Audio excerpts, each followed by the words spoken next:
RTC ticket ధరల పెంపుపై BRS భారీ ఎత్తున ఆందోళనకు సిద్ధమైంది. పెంచిన ఛార్జీలను వెంటనే తగ్గించాలని డిమాండ్ చేస్తూ నిరసన కార్యక్రమాలు చేపట్టింది.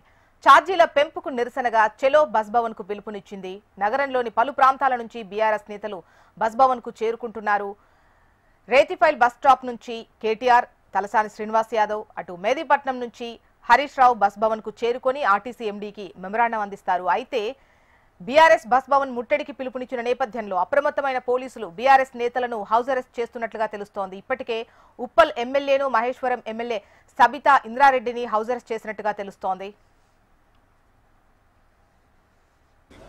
ఒక నిరుద్యోగ యువకుడి మీద 330 రూపాయల భారం రేవంత్ రెడ్డి ప్రభుత్వం వేసింది. ఆడోళ్ళకు ఫ్రీ అంటివి, మగపిల్లల దగ్గర డబ్బులు వసూలు చేస్తుంది. ఇవాళ ఒక పేద ప్రైవేట్ కంపెనీలో ఒక అవుట్ సోర్సింగ్ ఉద్యోగి ఒక్కొక్క రోజు టికెట్ మీద 10 నుంచి 20 రూపాయలు పెంచాం. 20 రూపాయలు పెరిగిందంటే నెలకు 600 రూపాయలు ఆ చిరు ఉద్యోగి మీద భారం పడుతుంది, ఆ అవుట్ సోర్సింగ్ ఉద్యోగి మీద భారం పడుతుంది. అంటే ఆర్టీసీ బస్సుల్లో ప్రయాణం చేసేటువంటి నిరుద్యోగులు కానీ, చిరు ఉద్యోగులు కానీ, ప్రైవేట్ కంపెనీల్లో పనిచేసే వాళ్ళ మీద నెలకు 300 నుంచి 600 రూపాయల భారం వేసిండు రేవంత్ రెడ్డి. ఇప్పుడు ఈ తమ్ముడు ఉమేష్ మీద 300 రూపాయల భారం పడ్డది.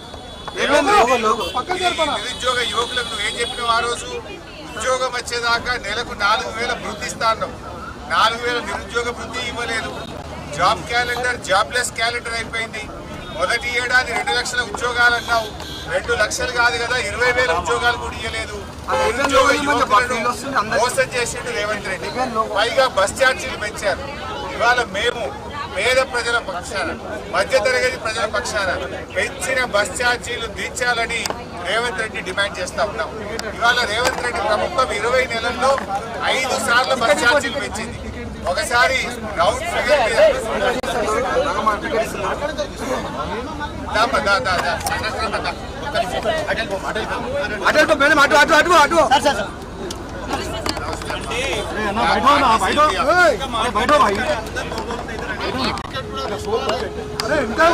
కెమెరాలు 30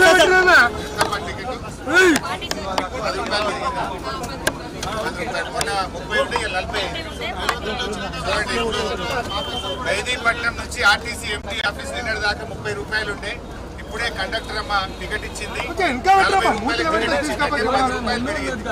రోజుకు 10 రూపాయలు పోయేటప్పుడు, వచ్చేటప్పుడు 10 రూపాయలు, 20 రూపాయలు.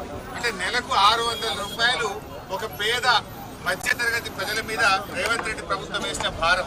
అంటే ఈ రోజు ఇది చాలా దుర్మార్గమైనటువంటి భారం ప్రతి పేద మధ్యతరగతి ప్రజల మీద రేవంత్ రెడ్డి గారు వేశారు. కేసీఆర్ గారు ప్రభుత్వం ఉన్నప్పుడు సంవత్సరానికి 1500 కోట్లు ఇచ్చాం, 1500 కోట్లు ఇచ్చాం. ఈయన మహాలక్ష్మి అని చెప్పినాడు.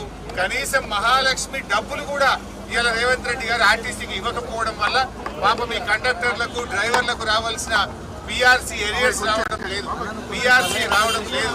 ఆర్టీసీ ప్రైవేట్ పరం అవుతుంది. ఇప్పుడు ఈ కండక్టర్ పరిస్థితి రేపు ఏమైతుంది? ఎలక్ట్రిక్ బస్సు వస్తే ఈవెన్ ఏ వరంగల్ జిల్లాకు, నల్గొండ జిల్లాకు ట్రాన్స్ఫర్ చేస్తారు. ఈ అమ్మ పిల్లలు ఇక్కడ చదువుతూ ఉంటారు, భర్త ఇక్కడ పనిచేస్తాడు. రేపు ఈ కండక్టర్ పరిస్థితి ఏంటి? హైదరాబాద్ మొత్తం ప్రైవేట్ పరం చేసి ఎలక్ట్రిక్ బస్సులు పెట్టి ఆర్టీసీ బస్సులు లేకుండా చేసి హైదరాబాద్ లో పనిచేస్తున్న 12,000 డ్రైవర్ కండక్టర్లను ఇవాళ నిరాశ్రయులు చేసి హైదరాబాద్ నుంచి పంపే ప్రయత్నం చేస్తున్నావు. ఉప్పల్ డిపో అమ్మకానికి పెట్టినావు, మియాపూర్ లో ఉండే వర్క్ షాప్ ను అమ్ముకుంటున్నావు. జేబీఎస్ బస్ స్టాండ్ ను హడ్కోలో 1500 కోట్లకు కుదబెట్టి బస్ స్టాండ్లను కుదబెట్టి అప్పులు చేస్తున్నావు రేవంత్ రెడ్డి. ఇవాళ ఆర్టీసీని ప్రైవేట్ పరం చేసి కుట్ర చేస్తున్నావు. పేద మధ్యతరగతి ప్రజల మీద భారం పెంచినావు. పెంచిన బస్ ఛార్జీలు వెంటనే దించాలని చెప్పి మేము డిమాండ్ చేస్తున్నాం. పెంచిన అదేవిధంగా బస్ పాసుల ధరలు కూడా దించాలని మేము ఈరోజు డిమాండ్ చేస్తా ఉన్నాం. టోల్ గేట్ల పేరు మీద ధరలు పెంచినావు, పంటల పేరు మీద ధరలు పెంచినావు, రౌండ్ ఫిగర్ పేరు మీద ధరలు పెంచినావు, సిటీ బస్సుల్లో 50% ధరలు పెంచినావు. ఎన్నిసార్లు పెంచుతావు? నీ 20 నెలల్లో 5 సార్లు బస్ టికెట్లు పెంచి పేదల ఉసురు పోసుకుంటున్నావు. ఆడోళ్ళకు ఫ్రీ అన్నావు, మగోళ్ళ దగ్గర డబ్బులు వసూలు చేస్తున్నావు. ఆడికాడికి అయిపోయా. భార్య ఫ్రీ అంటే భర్త దగ్గర డబ్బులు వసూలు చేస్తే నువ్వు ఏం ఫ్రీ చేసినట్టుగా సమానం అయిపోయా. ఇప్పటికైనా రేవంత్ రెడ్డి గారు పెంచిన ధరలు తగ్గించాలని, ఆర్టీసీ కార్మికులను ప్రభుత్వ ఉద్యోగులుగా గుర్తించాలి, ప్రభుత్వ ఉద్యోగులుగా ఆర్టీసీ కార్మికులను గుర్తించాలని మేము డిమాండ్ చేస్తూ ఈ రోజు ఈ నిరసన కార్యక్రమాన్ని చేపట్టాం. ఆర్టీసీ బస్ ఎక్కి ఆర్టీసీ ఎండీ ఆఫీస్ పోతాం.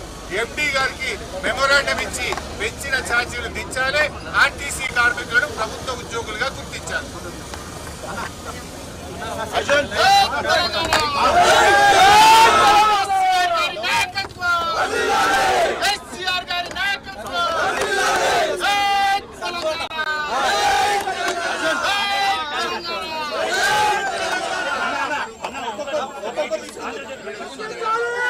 సింగిల్ లో ఎట్లా పెడతాను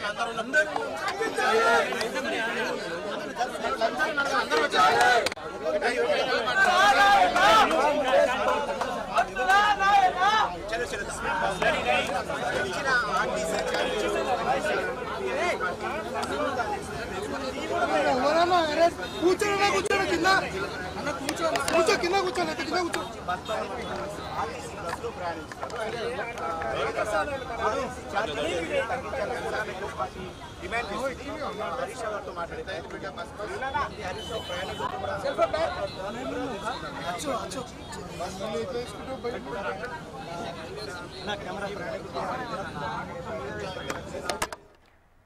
ఇక బీఆర్ఎస్ పార్టీ నేతలు పార్టీ శ్రేణులు బస్ భవన్ ముట్టడికి సంబంధించి డీటెయిల్స్ మనకు ప్రవీణ్ అందిస్తారు.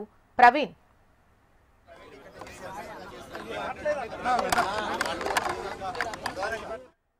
పద్మరావు గౌడ్ హైదరాబాద్ కు సంబంధించిన ఎమ్మెల్యేలందరూ కూడా బస్ భవన్ కు బయలుదేరారు. కోకపేట నివాసం నుంచి మైదీపట్నం చేరుకుని మైదీపట్నం నుంచి కూడా 113 బస్ లో కూడా హరీష్ రావు ప్రయాణం చేస్తున్నారు. బస్ భవన్ వద్ద కూడా కాసేపట్లో చేరుకోబోతున్నారు. అదేవిధంగా కేటీఆర్, తలసాని శ్రీనివాసరావు, సత్యేంద్రారెడ్డి వీళ్ళు ముగ్గురు కూడా రైతుపేట నుంచి ఆర్టీసీ సంబంధించిన కార్యాలయం వద్ద కూడా వీళ్ళు ముగ్గురు కూడా బస్సులో కూడా ప్రయాణం చేయబోతున్నారు. సికింద్రాబాద్ నుంచి కూడా వీళ్ళు ముగ్గురు కూడా కాసేపట్లోనే బస్సులో ప్రయాణం చేస్తే బస్సులో ప్రయాణికులకు సంబంధించి కూడా ఎంత భారం పడుతుంది అంటే ఇప్పటివరకు ఉన్న టికెట్ కు సంబంధించి కూడా ఉన్న టికెట్ పైన కూడా 10 రూపాయలు పెంచుతూ కూడా ఇప్పటివరకే ప్రభుత్వం అయితే నిర్ణయం చేస్తుంది. ఒకేసారి 10 రూపాయలు టికెట్ పెంచడం పట్ల మాత్రం ఒక్కొక్క ప్రయాణికుడిపై నెలకు 600 రూపాయల భారం పడుతుంది అనే విధంగా కూడా బీఆర్ఎస్ అయితే ఒక నిరసన కార్యక్రమానికి పిలుపునిచ్చింది అని చెప్పుకోవచ్చు. అదేవిధంగా ఆ బస్ భవన్ కు వెళ్లి మాత్రం ఎండీకి ఒక రిప్రజెంటేషన్ ఇవ్వాలి, బస్ ఛార్జీలు వెంటనే తగ్గించాలి. లేని పక్షంలో మాత్రం ఆ బీఆర్ఎస్ తన కార్యక్రమాలను కూడా ఉధృతం చేస్తుంది, ప్రజల పక్షంగా పోరాటం చేస్తుంది అనే దానిపై కూడా బీఆర్ఎస్ అయితే ఇప్పటివరకు ఒక క్లారిటీ ఇస్తున్న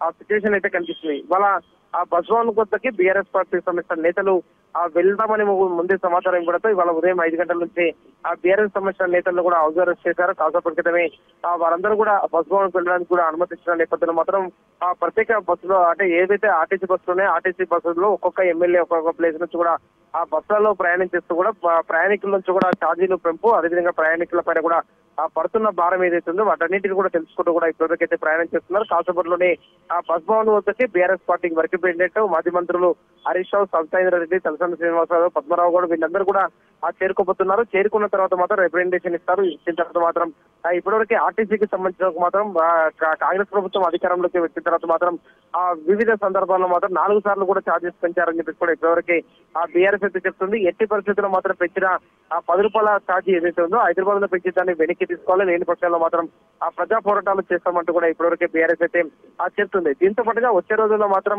ఆ జిల్లాలకు సంబంధించిన ఆర్టీసీ బస్ ఛార్జీలు కూడా పెంచే ఆలోచనలో రాష్ట్ర ప్రభుత్వం ఉందని చెప్పి కూడా బీఆర్ఎస్ అంటుంది. ఆ సందర్భంలో మాత్రం ఎట్టి పరిస్థితుల్లో మాత్రం ఛార్జెస్ పెంచితే మాత్రం ఆ బీఆర్ఎస్ పోరాటం చేస్తుందని చెప్తుంది. అదేవిధంగా మహిళలకు ఉచిత బస్సు అని చెప్పేసి కూడా చెప్పి మహిళలకు ఉచితంగా ప్రయాణం చేస్తే మగవారి పైన మాత్రం ఛార్జెస్ తో అదనంగా కూడా వసూలు చేస్తున్నారు అంటూ కూడా ఇప్పటివరకైతే ఆ బీఆర్ఎస్ అయితే విమర్శలు గుప్పిస్తుంది. దాంతో పాటుగా బీఆర్ఎస్ తో సంబంధించి కూడా ప్రభుత్వం పైన కూడా విమర్శలు వస్తారైతే గుప్పిస్తని చెప్పొచ్చు. ఆ ఫ్రీ బస్సు పేరుతో మాత్రం మహిళలకు ఫ్రీ బస్సు ఇచ్చారు, కానీ పురుషుల్లో మాత్రం ఎక్కువ ఛార్జెస్ వసూలు చేస్తున్నారు అనే విధంగా కూడా బీఆర్ఎస్ అయితే చెప్తుంది. కాసేపట్లో బస్సు బీఆర్ఎస్ పార్టీకి సంబంధించిన నేతలు చేరుకున్న తర్వాత మాత్రం ఇంకా ఎలాంటి అంశాలపైన కూడా స్పందించబోతున్నారనే దానిపై కూడా ఒక క్లారిటీ అయితే వచ్చే అవకాశం చూస్తాం. రైట్ ప్రవీణ్.